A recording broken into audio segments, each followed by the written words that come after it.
is Offbeat, podcast that helps you to transform your career aspirations into reality.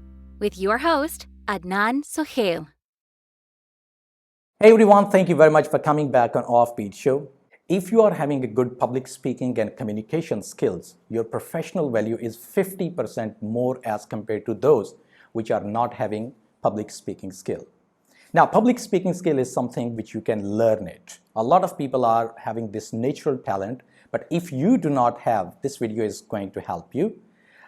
You must have seen a lot of public speakers, you have seen some presenters, you might have seen some actors, and you sometimes secretly, silently try to copy them. It means that you are having that willing that you can learn something. Today I'm sitting with Saana Azzam. She's Chief Inspiration Officer of Meena Speakers. She's author, trainer, advisor, and public speaker. She's having a lot more to share with you guys about public speaking. So let's go to Saana. Thank you very much, Saana, for joining me. Oh, thank you for having me. Before I ask you particular question, just tell me a little bit about your journey. How you got this inspiration to become a public speaker or to start a organization which is for the public speakers? I think very few people, when they're born, they say, oh, I want to be a public speaker. I don't really think, it doesn't work out that way. That's actually, I've never heard that narrative. Mm-hmm. It's been more a question of something happens. Either you have a point in your life where you resurrect, like a phoenix, and then you want to share that story. That's a quite common narrative among speakers. Or you have the situation where you're an expert and now other people want to hear your expertise. Mm-hmm. And it's been quite binary. It's very much these two angles that I hear amongst all the speakers. My case is no different. It was in 2010, I was in Sweden, and I had won this incredible award called Female Economist of the Year. Nice.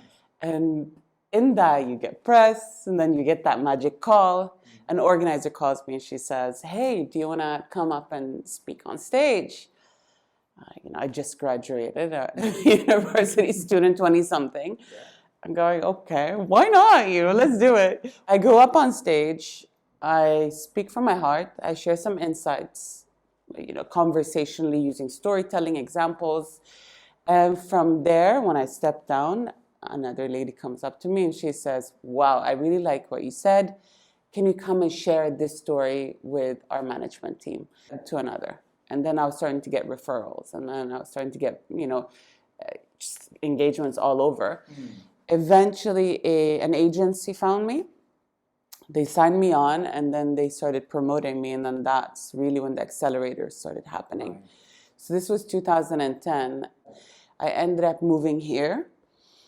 In that, I was kind of on stage again, and my organizations were like pushing me to speak in different places. And I was going, maybe there's an agency that can help me. Mm-hmm. And there was no agency here. Uh-huh. And this was 4 years ago, so 2016. I'm going, oh, this is interesting. All right, so that seed was planted somewhere there. And I went, maybe I should do that because I love being on stage. Yeah.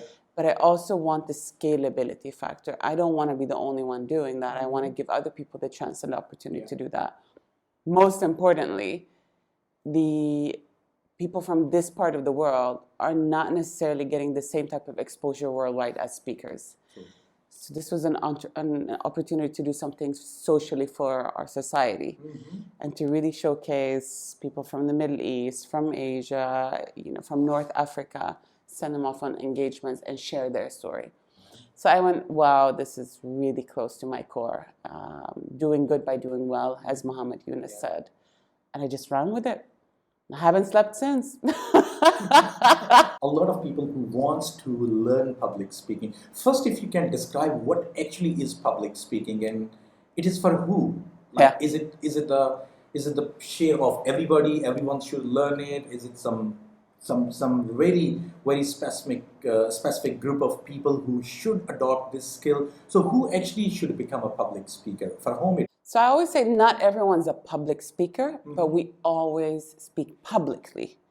We do. So this conversation that we're having, right. When you are sitting in a meeting, when you are talking to a group of friends, socially, one-to-one, we're constantly communicating. Mm. And so the skill sets are in many ways transferable when you are speaking like this or in a bigger audience. Of course, it becomes more difficult the more people you're speaking to. So a conversation 1 to 10 people versus 1 to 1,000, there is a skill set to it. However, you can be incredibly successful, not even necessarily being trained, talking to 1,000 people, if you use some basic essential communication skills like storytelling or speaking authentically. So what's interesting though is that we raise the awareness of individuals when they're communicating. Sometimes you don't even know that you're sending a message that could be negative, that could be culturally inappropriate, or just helping people get clarity on their messaging. That in itself is why individuals get trained in public speaking. So yes, we have communication innately.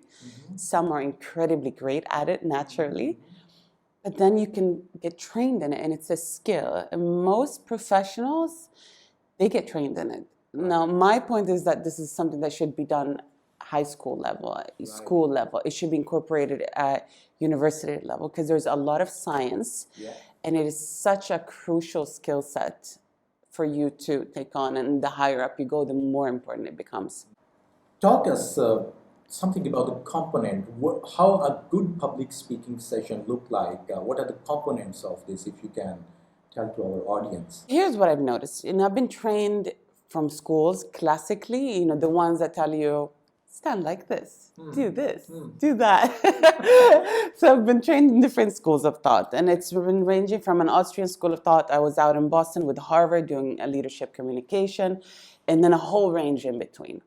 Because I love this topic, right? It's my passion. I think it's super interesting to learn. And what's so gorgeous about it is that people can really improve quickly. And so I feel like it's a superpower to give people the gift of public speaking, right? And what was interesting is that you have one school of thought saying, this is how you should be. And the other school of thought saying, this is how you should be. And that's not true. Both of them in their own worlds are correct, but at the same time also wrong. Because there's not a one set way of being when you're a public speaker. If it was a formula, then copy paste, and then everyone would do it and we're done. But that's not the case. And it was only when I was in the field, and now I'm heading up the speaker agency, and I'm seeing the reviews from our clients. So you have the professor who's standing still behind a podium, speaking like that. It's getting excellent ratings. And then you have the motivational speaker, the energizer, who's running around. It's like sweaty and just like screaming. It's also getting fantastic reviews. And I'm going, okay, this is interesting. Two very different styles. What is it? What's working? What's not? So observationally, what I found is when we're up on stage and we are speaking from a place of our truth, it's authentic, it's true, it's raw, it's you. However that is and however that looks like, the audience can sense it. We are programmed to see if somebody's being sincere or not. And so that's my takeaway.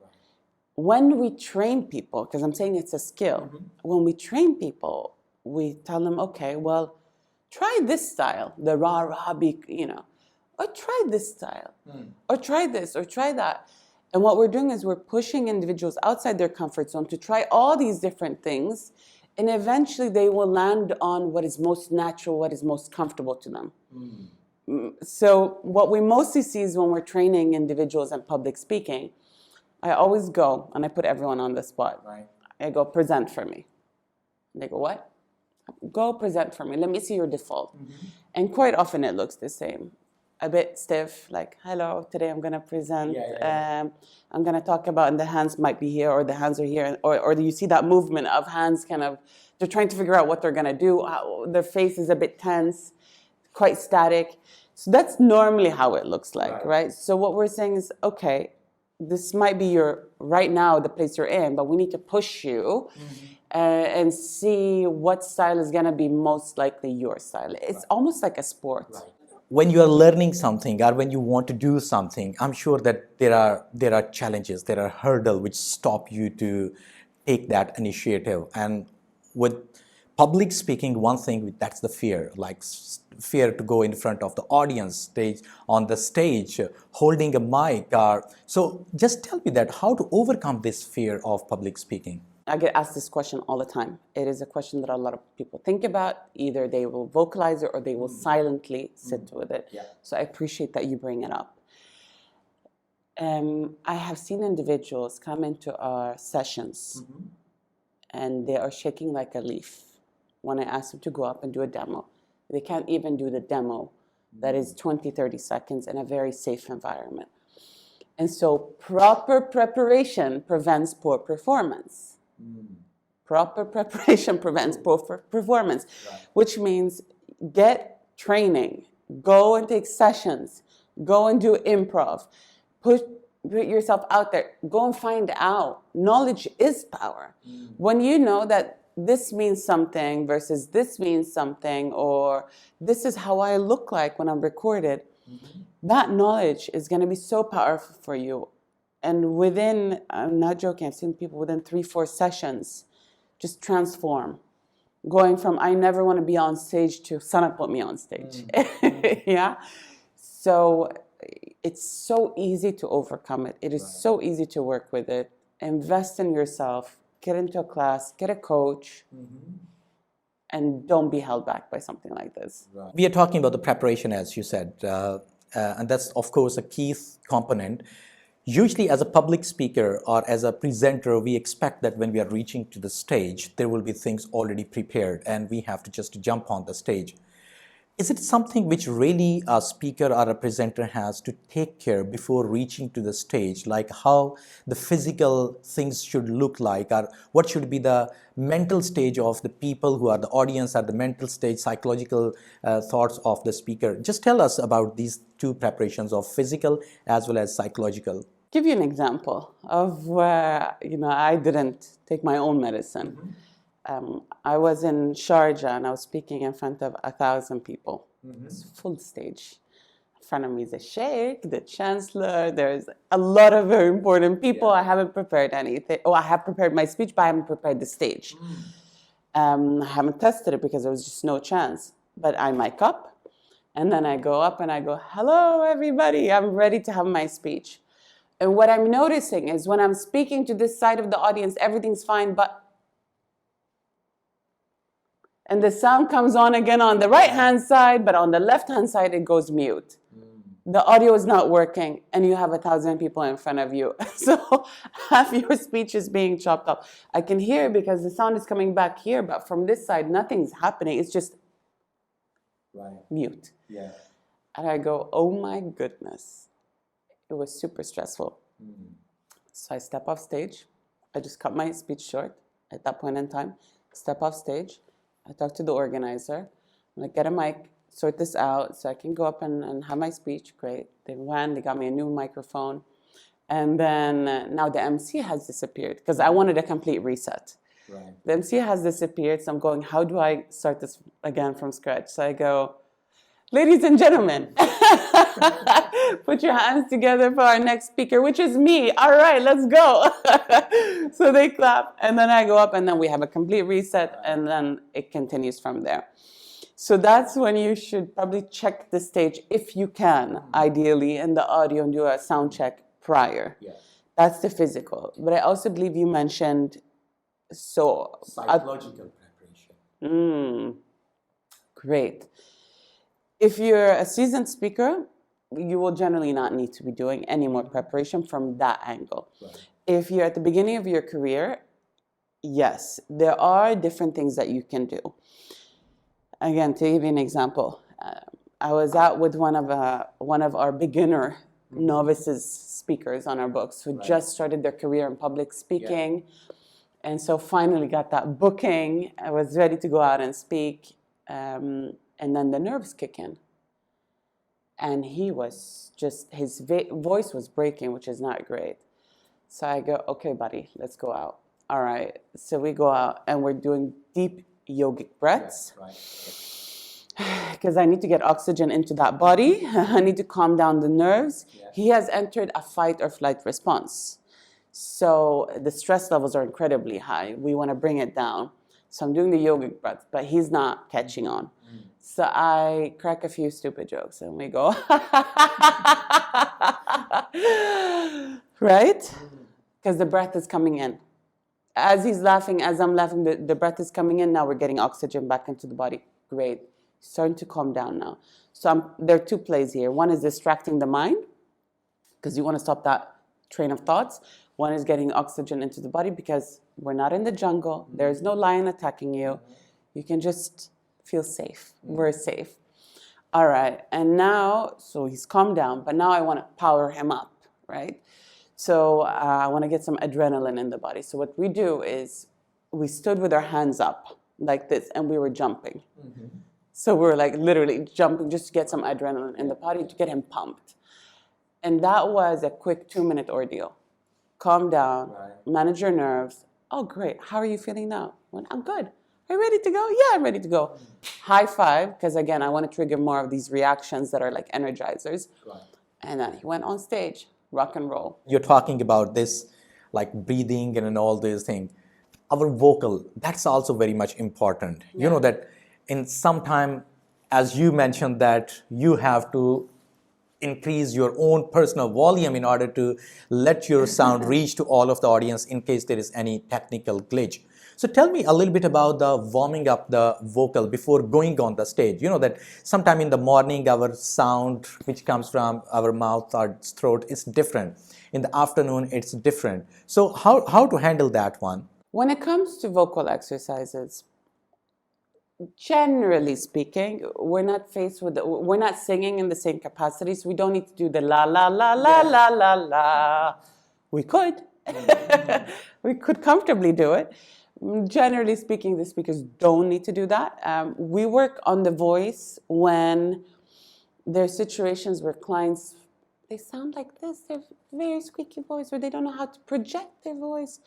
It's very hard to lead if you're not able to project your voice to the audience or your team members or your clients or however you're speaking.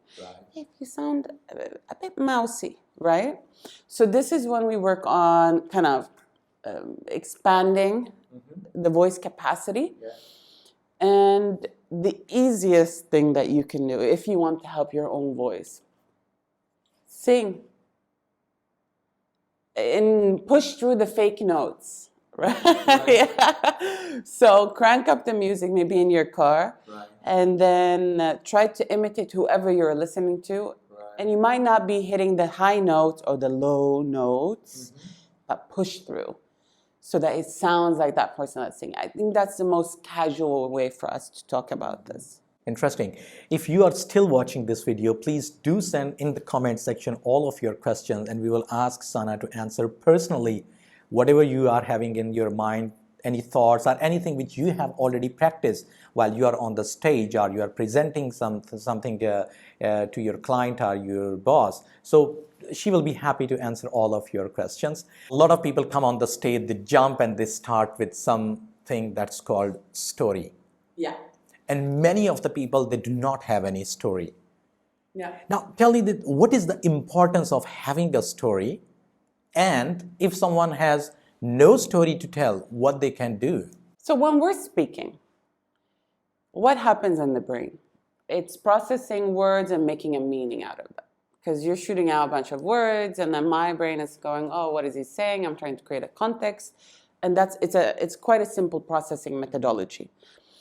When you're telling me a story, once upon a time in a land far, far away, there's much more that's happening with the brain. So there are more parts of the brain that are being used. And so you all of a sudden become more memorable, more interesting, more captivating. And that's the power of storytelling. A lot of public speakers, they do have some inspirational story from their own life. Let's talk about the Tony Robbins or some. So they are having something from their personal life where was something happened and then what they done and what was the result, right? So if someone does not have any story, what they can do they have to create, or it's not mandatory to have, still they can exist in the world as a public speaker if they do not have a story? There's almost an assumption that you need to have this big dramatic story, and this happened to me, and then I broke down, and now I became a hero. No, it doesn't have to be like that. It can be quite as simple as, we were trying to launch this product. We looked on the market and we could not find anybody who had it. And so I was trying to scratch my own itch. I was trying to solve a problem for myself. And we did this and we did that. And then all of a sudden, the product is launched. Right? And so that qualifies as a story, because you take them on a little adventure. Most of the people are having this misunderstanding about the story, that it should be, as you rightly said, some disaster happened in the world or in the life of the person, and then they cope up and they came and they became successful and all. It's a great story, though. Everyone loves the rags to riches story.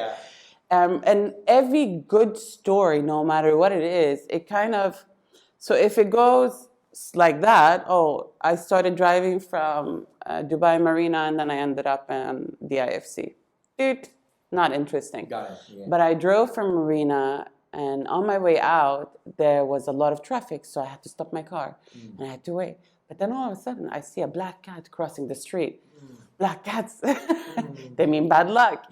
And then you start building a suspense. So at least it goes, doot, and then it moves up. They lived happily ever after. So there has to be I casually call it like a little drama, a little bit Hollywood, or spices to the story. Seasoned public speaker or performers, they might not be having this thing, but still that's a genuine thing that people do have anxiety when they go on the stage. And symptoms are there. And those are the symptoms which people, our audience, can notice it. So what are the symptoms of anxiety and how to manage that pre-performance anxiety? So a little bit, imagine you're at home watching TV and you're relaxing. How do we look like? It's kind of like this. You're relaxed, everything's good, no pressure. Imagine when you're writing an exam or you're doing something that's very important to you. You look pretty much like this. All your senses are on high alert. You're trying to pick up what's happening around you. And this is you in a peak performance state. So speakers, they do get nerves, even the professional ones, because it's a signal that this is important to me. I have to enter a peak performance state. I have to manage everything that's happening in front of me and still deliver content and be engaging and entertaining. And that requires nerves. It's not the same state as in when you're watching TV. You have to be sharp.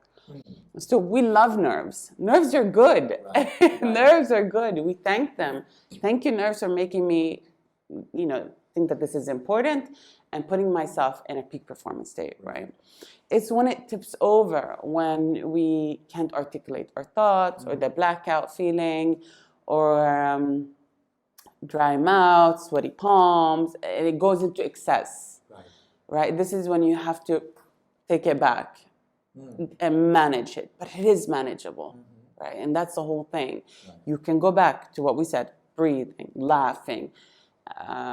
If you're standing up straight, your physiology will help you to also put yourself in a feel-good sentiment. We are somehow talking about the body language also. Somehow it's mixing in different question. I'm seeing that. So tell about the body language, please, also, because a lot of people, they just go on the stage, they still stay behind the podium and they do speech throughout. Some people love moving here and there. Some people move their arms and hands, and some people, as you mentioned exactly in the beginning, they just go in the crowd, in the audience, and they make them do some kind of movements. So how important is body language and what it should be, how it should look like? There is any ideal way, there is any ideal approach, or everyone's having their own way? So they ran an experiment on the science of people, and they were evaluating speakers with the sound on. So the evaluation was done, we're watching a video, sound is on, they're watching the speech of a TED Talk, and they were looking at it with the sound off. And so the same set of speakers were ranked high with sound on and sound off. And same set of speakers were ranked lower with the sound on and sound off. Does that make sense? And what they found was the best TED Talks were the ones that were showing most hand gestures. So the mind and the audience appreciates hand gestures and appreciates activity.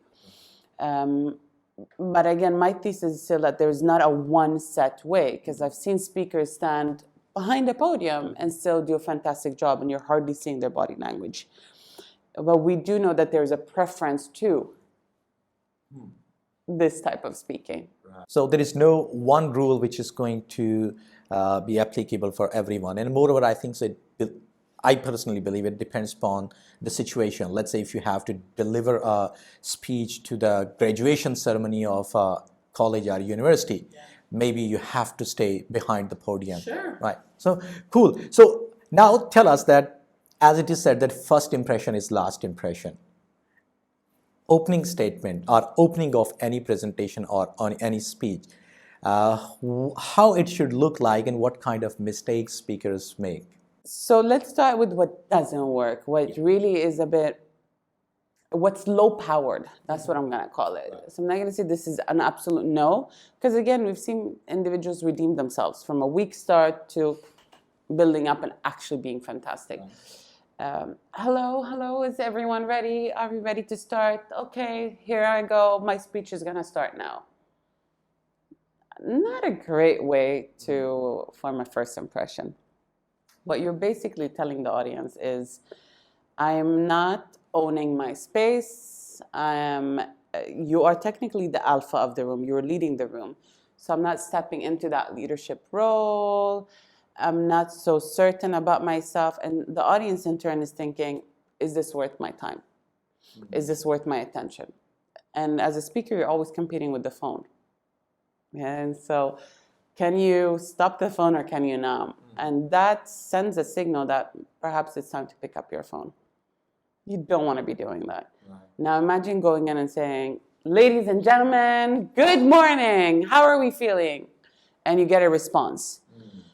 That is a slightly stronger way, and you're saying, I demand your attention. I'm going to be great here. I want you to interact with me.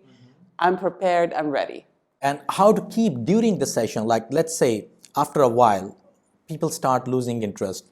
They start to pick their phone, they maybe go out of the room or somehow like people start losing their interest when the journey of speaker already has started. So how to keep those people, our audience, engaged and energized during the session? I'm particularly talking about the longer sessions, let's say when the training is for full day. So how to engage the audience and how to keep them energized? I don't think we should only aspire to keeping individuals 100% on the speaker and this full attention.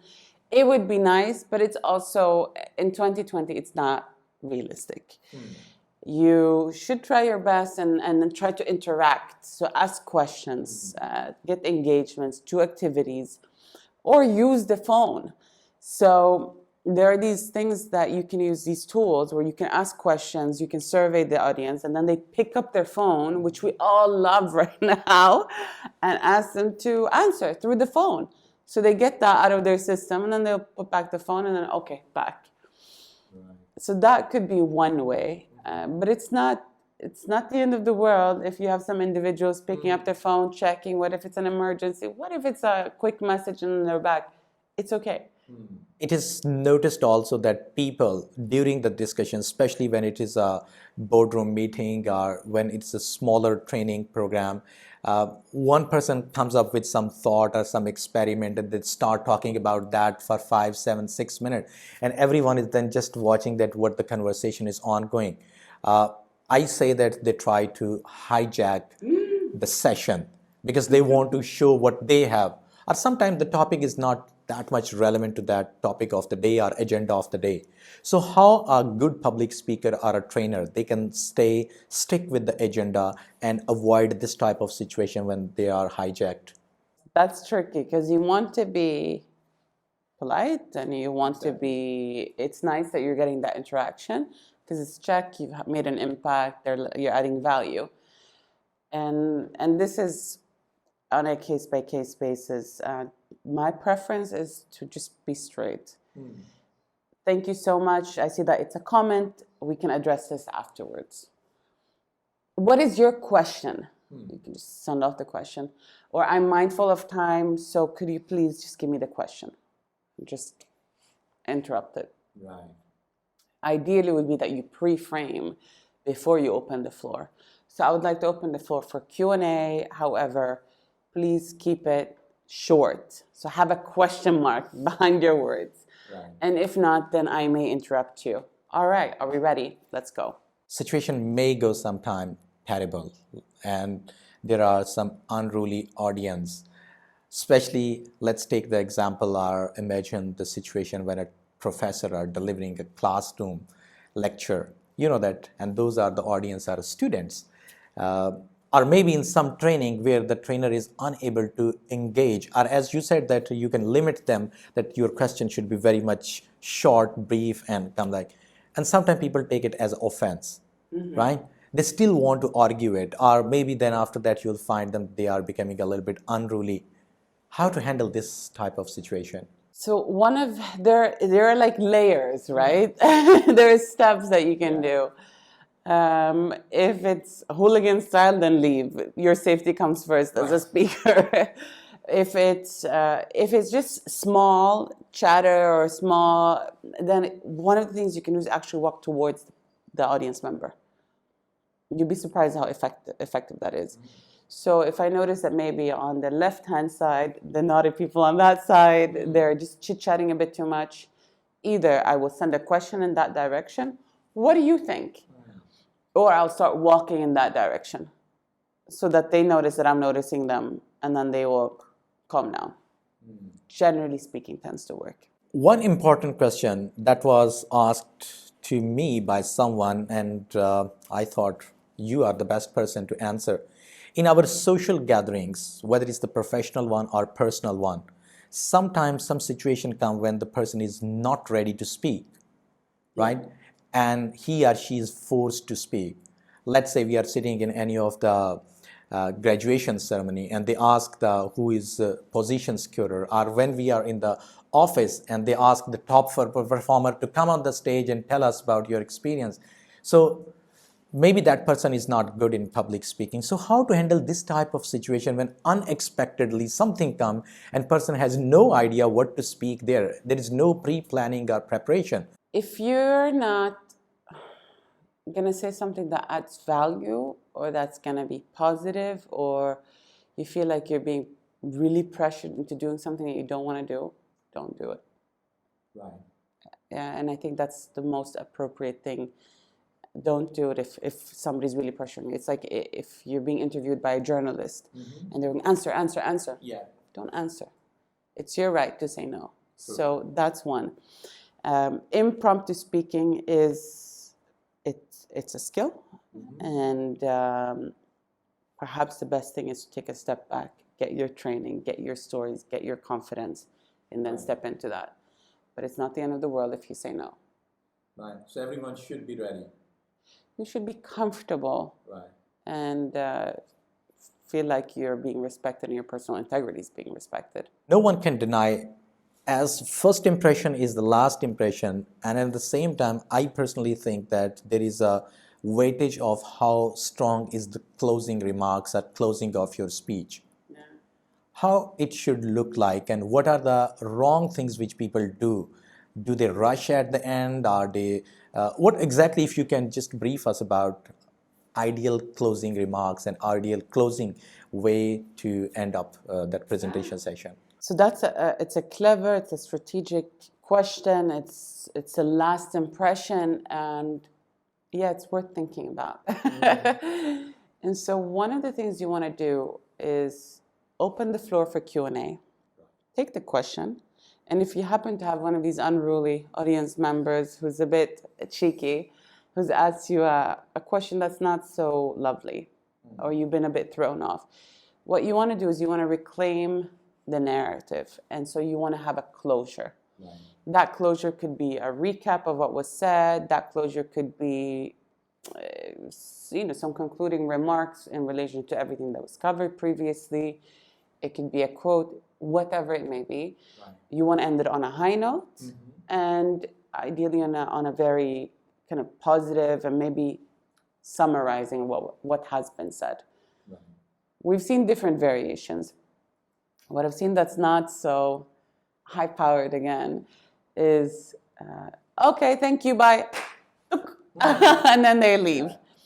All right, so I think it's more graceful to, yes, questions, concluding remarks, thank you, receive the applause, like that, take your time, and then walk off. I meet with people, and a lot of people are having this courage to say that they are not good in public speaking and they want to learn it. And I'm sure that this session is going to help a lot of people. Any additional resources or something would you like to recommend to people?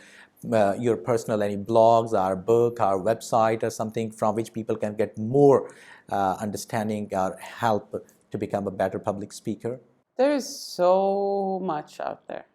There's so much out there. Of course, any Google search, any YouTube search, there are articles, there are videos, you name it. So, of course, if this is something you're serious about, then start there, for sure. Other steps that you can take is, let me throw in some self-promotion. This book? Yeah. So, Leading Speakers is a book that I wrote, and the angle was that you're a novice. You begin from point zero, and then you read through the book and you can actually build a speech. It's super practical. Read the book, follow the instructions there, follow frameworks that we're using. Get coached, join a class, join a session. There are a lot of different sessions out there, and even professional speakers will join in on sessions or get coached to draft stories, to test their jokes, to test their narratives. And so that would be my warmest recommendation. I actually think this is something that all professionals should do. Public speaking is a skill which you can learn. It's going to happen step by step. Start from one point, and all the good points which we have learned from this session, just try to practice it. Surely it's not going to happen that in one session or one time you can practice all these things. You can keep on doing one after other, and when you master one or two pieces, and after that you can move to the next one. So thank you so much, Saana. It was indeed a pleasure meeting you, and thank you very much for sharing all these best practices with our audience. Oh, thank you for having me. This was fun. Please feel free to send us your question. You can find all the contact details of Saana, her social media, LinkedIn links down in the description, her email ID. In case you need any additional help, you can approach her. Thank you once again, and till the next episode, goodbye. Thanks for watching this episode. If you like our content, please subscribe to our channel, press the bell icon for regular updates.